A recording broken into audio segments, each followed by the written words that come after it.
Au nom du Père et du Fils et du Saint-Esprit, ainsi soit-il.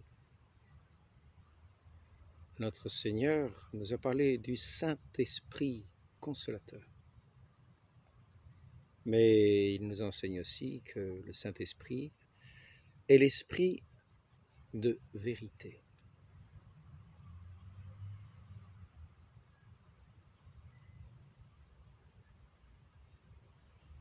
Je voudrais aborder aujourd'hui un sujet qui continue le sujet que j'ai abordé dans le dernier entretien, où il était question de ce monde, du fardeau de ce monde, du joug de ce monde, qui est cet homme mort.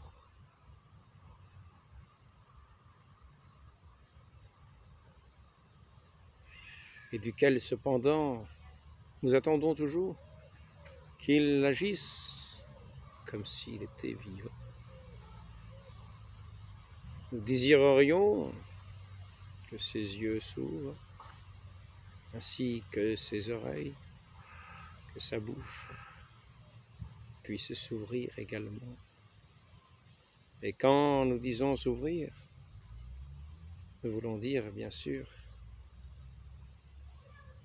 par cet esprit de vérité, c'est-à-dire s'ouvrir à la vérité.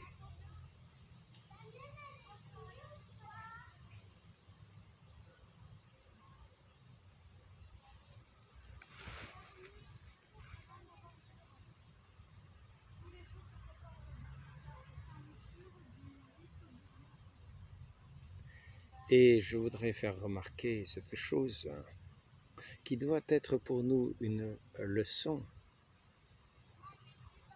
car souvent nous cherchons à parler au monde, à ceux qui sont du monde, afin de leur faire entendre ce qui paraît être des évidences, de leur faire voir ce qui semble être aussi des évidences. Et nous nous disons quelquefois, oui, bon, que voulez-vous, c'est vrai, je n'ai pas assez de science pour m'expliquer, je parle mal, je ne sais pas parler, je suis incapable d'expliquer ce que je voudrais dire, je suis incapable de démontrer ce que je voudrais dire, puis ma vie n'est pas une vie, ma vie n'est pas une vie de sainteté, ce n'est pas un exemple, qui pourra éclairer les intelligences, afin qu'elles puissent comprendre, s'ouvrir à la vérité, comprendre enfin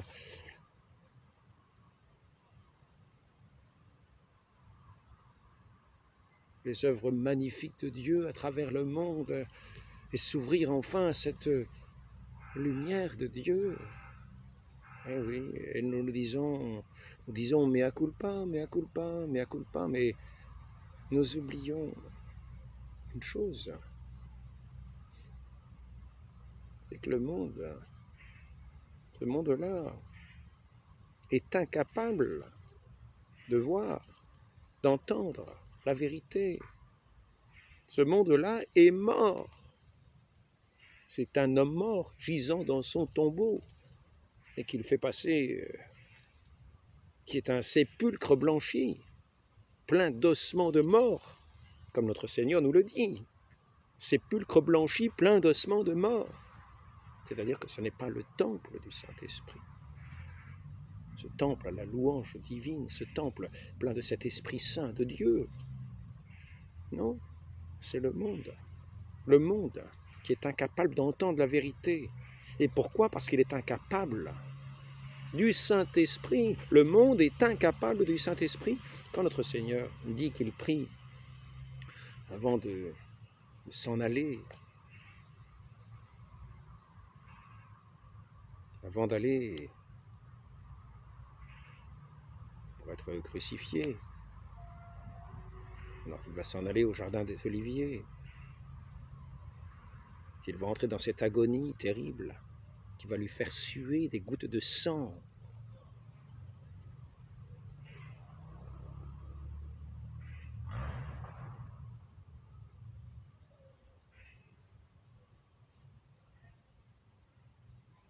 Notre Seigneur nous dit qu'il prie pour ce que le Père lui a donné et qui ont reconnu que lui, le Fils, venait du Père, qu'il leur a montré ses œuvres et qu'ils ont gardé la parole de celui qui est la parole même, que ses disciples, que ce que le Père lui a donné, ont gardé ces paroles que le Fils leur a dites, qu'ils se sont mis à son école, et que c'est pour eux qu'il prie. Il ne prie pas pour le monde, qu'il dit plus loin être incapable du Saint-Esprit.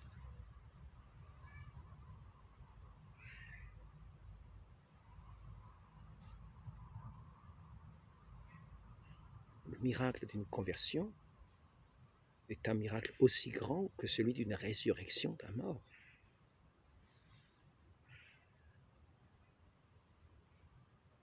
Et on pourrait même dire, le miracle d'une conversion, d'une résurrection d'une âme morte par le péché, est encore plus grand qu'une résurrection d'un corps. Parce que cette âme qui est ressuscitée de son état de mort spirituelle, ou qui entre dans la vie spirituelle, parce que ressuscitée, ça veut dire qu'elle était vivante. Or, en arrivant au monde, toute âme est morte. Et il faut un miracle de Dieu pour la rendre à la vie, par le mérite du sang précieux de notre Seigneur.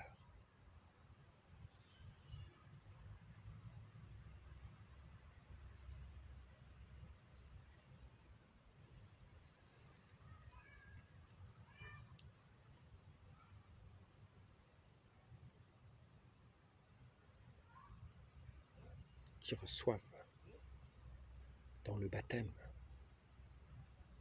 cette application de ce sang du Christ qu'il a versé pour eux, et sur lesquels, à ce moment-là, le Saint-Esprit descend, qui va les rendre aptes à entendre la vérité.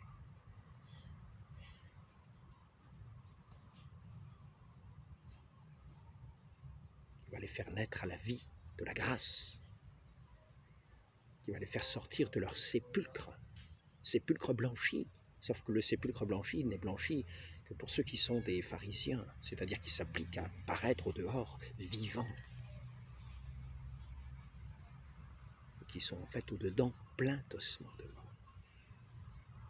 Et maintenant je vais en venir à ce fait, pour ceux qui essayent de démontrer au monde les vérités divines, et qui se trouvent impuissants à les démontrer. Et c'est vrai qu'il faut un miracle. Et c'est vrai qu'à Dieu, tout est possible. Qu'au son de la parole des apôtres, des morts ont été ressuscités, des aveugles ont retrouvé la vue.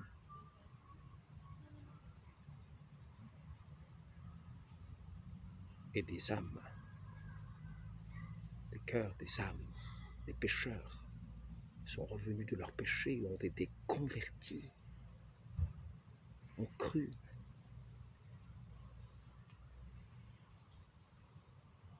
au Verbe éternel fait homme, qui était crucifié et qui était ressuscité des morts le 3e jour.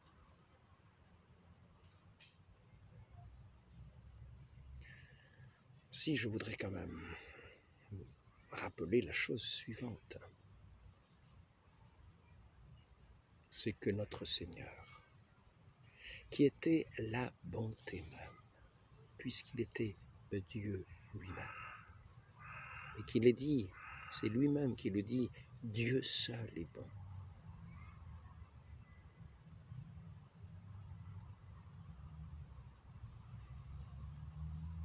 et dans sa vie, notre Seigneur n'a manifesté que cette bonté divine.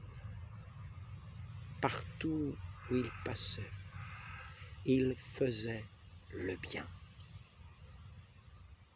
Et partout où il passait, l'œuvre de Dieu opérait des merveilles avec puissance.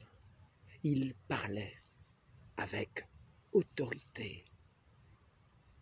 Il allait vers les lépreux, il allait vers les boiteux, il allait vers les sourds, vers les infirmes, vers les morts, pour les ressusciter, pour les rendre à la vie, pour ramener à la pénitence, les faire entrer dans ce royaume de Dieu son Père. Et cependant, notre Seigneur Jésus-Christ, qui a manifesté les œuvres en pleine lumière, comme étant la lumière du monde, manifestant cette bonté même de Dieu dans tous ses actes, dans tous ses gestes, dans tous ses regards, cette miséricorde de ce Dieu plein de douceur et de bonté.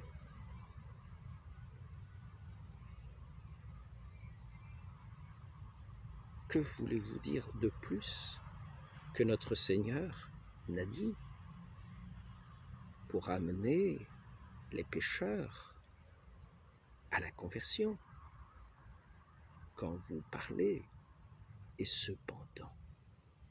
cependant, le monde a été incapable de recevoir sa lumière.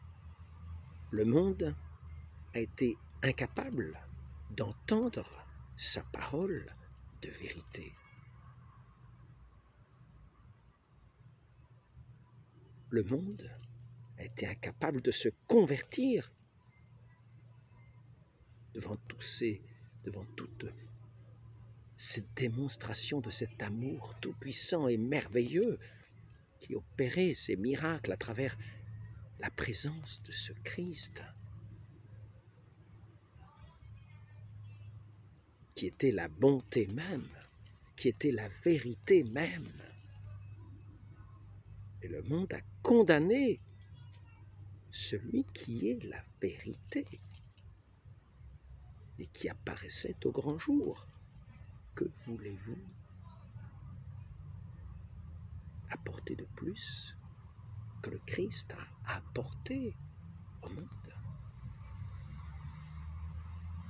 Il faut donc s'attendre de la même manière que le Christ a été condamné, a été rejeté, lui qui était la lumière dans son grand jour, puisque qui le voyait le Père, qui l'entendait, entendait le Père, car rien de ce qu'il ne faisait, rien de ce qu'il faisait, rien de ce qu'il disait ne venait sinon que du Père lui-même, dont il était l'envoyé, pour manifester au grand jour les œuvres du Père, qui témoignaient de lui et de ses paroles et dans ses œuvres si merveilleuses, visibles aux yeux de tous.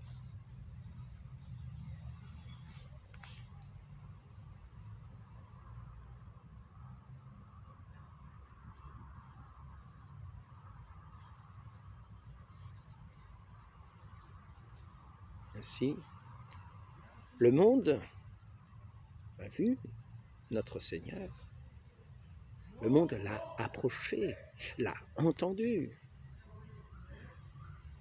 a entendu toutes ces paroles merveilleuses qui étaient dites afin de rétablir les hommes dans l'amitié de Dieu, par la médiation de ce Fils unique que le Père a envoyé,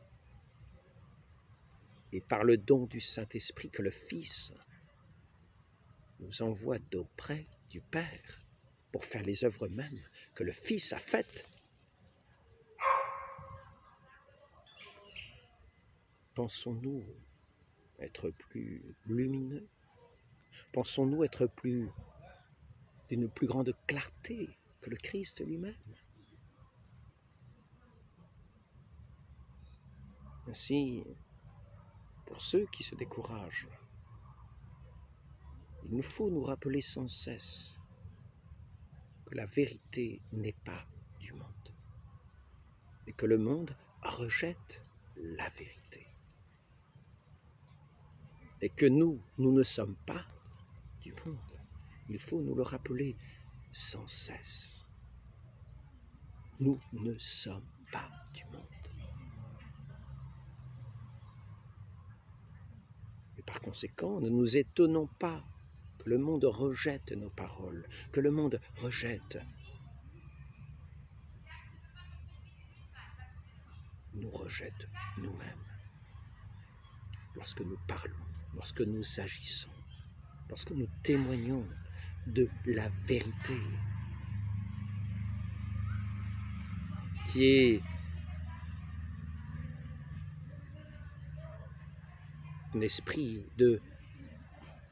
cet esprit de contradiction du monde, qui remet en cause ce règne que Satan, ce joug que Satan, ce fardeau que Satan vient faire peser sur le monde.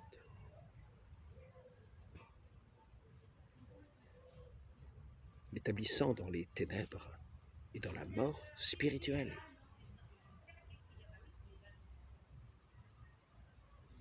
Lorsque notre Seigneur nous parle dans cette parabole du maître de la vigne qui vient employer les vignerons, des ouvriers de la première heure et des ouvriers de la 11e heure, ne nous dit-il pas: pourquoi votre œil est-il mauvais? Parce que moi je suis bon. Parce qu'effectivement il a plu à ce maître de la vigne, non pas de manquer à sa parole par rapport à ces ouvriers de la première heure à qui il avait été convenu d'un certain prix, mais de vouloir donner autant au dernier qui était venu à la dernière heure et qui montrait autant de bonne volonté, même s'il n'avait pas sué toute la sueur du jour, porter tout le fardeau de ce jour, tout le fardeau du travail du jour. Ils ont répondu de la même manière à cet appel du maître, et la récompense que le maître donne à ceux qui l'entendent n'est pas amoindrie parce que l'on vient un peu plus tard. C'est une récompense pleine, secouée, débordante. Et c'est ainsi qu'il est toujours apparu à travers le monde, parce qu'il s'est incarné, qu'il s'est fait homme, qu'il a passé à travers les hommes, dans les rues, dans les villages, dans les déserts, lorsqu'il a parlé auprès de ses disciples, lorsqu'il était près des enfants, lorsqu'il était près des pauvres et des infirmes, partout, partout. Il était la plénitude de la bonté, de cette parole qui vient apporter la vie aux âmes, et de ces œuvres divines qui viennent apporter non seulement le réconfort, mais la vie même au corps. Et le monde qui est incapable du Saint-Esprit a été incapable de reconnaître la vérité. Et ce monde est toujours en détour de la vérité. Ce monde est toujours dans son aveuglement, dans son détournement des choses vraies et véritables. Il est toujours insensé, toujours dans une folie qui veut s'habiller comme les sépulcres blanchis d'une apparence de raison. Ce monde est toujours homicide, toujours menteur, toujours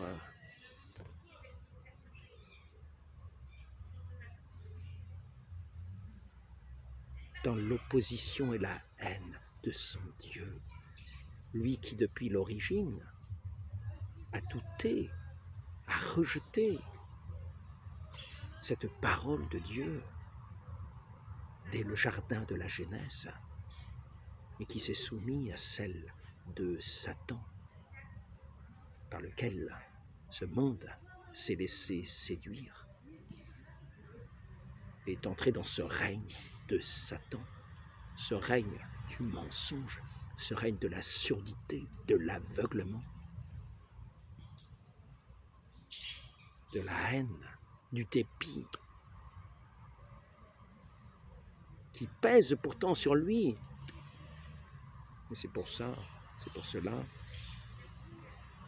que notre Seigneur est venu chercher les brebis égarées dans ce monde, afin de les rassembler, pour que ceux qui ont des oreilles pour entendre, entendent, sans forcer les sourds, sans forcer le monde. Le monde reste le monde, afin que ceux qui ont des yeux pour voir, voient. Et ainsi, ne pas courir après le monde, et ne même pas prier pour le monde, ainsi que le Christ nous en montre l'exemple lorsqu'il nous le dit. Je ne prie pas pour le monde, et le monde est incapable du Saint-Esprit, mais pour ceux que le Père m'a donnés. Et tous ceux qui entendront ces paroles que ces disciples transmettront aux âges à venir. Ainsi, j'invite à ne pas désespérer et à marcher sa route dans cette espérance, dans cette foi, dans cette charité, dans cet amour, dans cette fidélité à notre Dieu.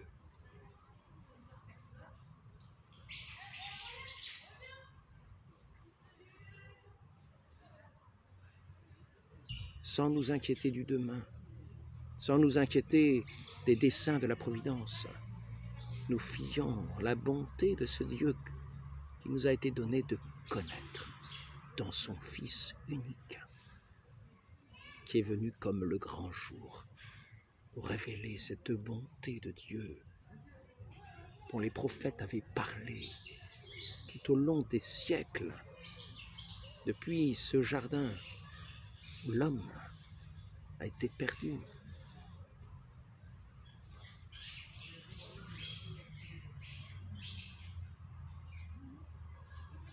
Afin d'annoncer celui qui viendrait apporter le salut.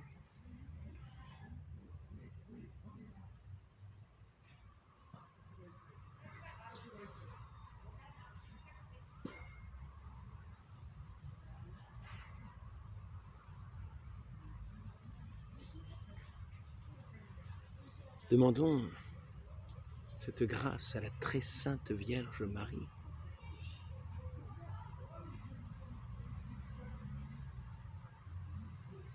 de ne pas douter de cette providence de Dieu, de demeurer confiant dans tous ses desseins, ne pas vouloir enjamber les dons de Dieu, ni sa providence, ni tous ses bienfaits, mais d'avancer dans cette confiance et en annonçant tout simplement ce que notre Seigneur nous a demandé d'annoncer, son évangile,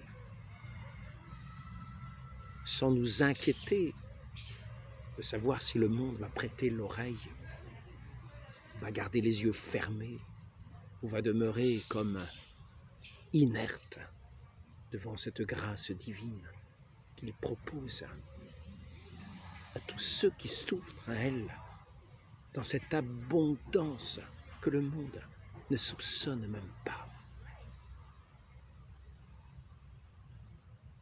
Demandons à notre très sainte Mère d'avoir toujours ce cœur disposé au rayon de ses grâces, disposé à ouvrir toujours notre regard tourné vers notre Dieu, nos oreilles tendues vers sa parole et notre cœur dans le repos de cet Esprit Saint de vérité, de cet Esprit consolateur. Qu'il nous suffise de correspondre au dessein divin de notre Dieu et de demeurer dans cette paix qu'il nous donne pour sa plus grande gloire, en ayant toujours à la bouche cette annonce par nos œuvres, par les œuvres que Dieu opérera en nous, si infimes soient-elles, car nous ne connaissons pas la mesure des œuvres de Dieu. Ce qui paraît petit est peut-être infiniment plus grand que nous saurions imaginer. Un simple mot, une simple parole peut très bien retentir à des oreilles qui sont ouvertes pour l'entendre et amener la résurrection d'une âme. Ainsi donc,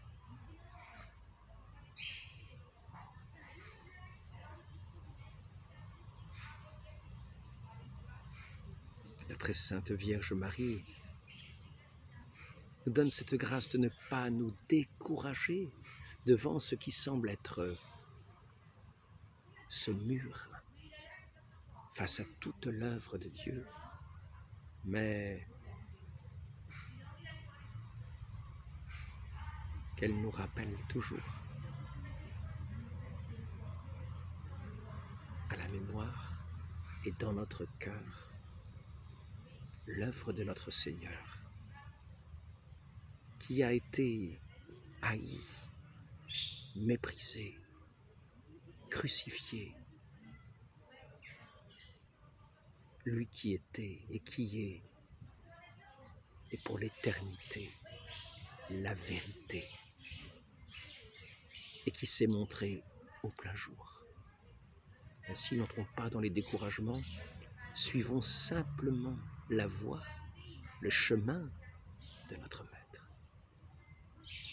Ainsi soit-il. Au nom du Père et du Fils et du Saint-Esprit, ainsi soit-il.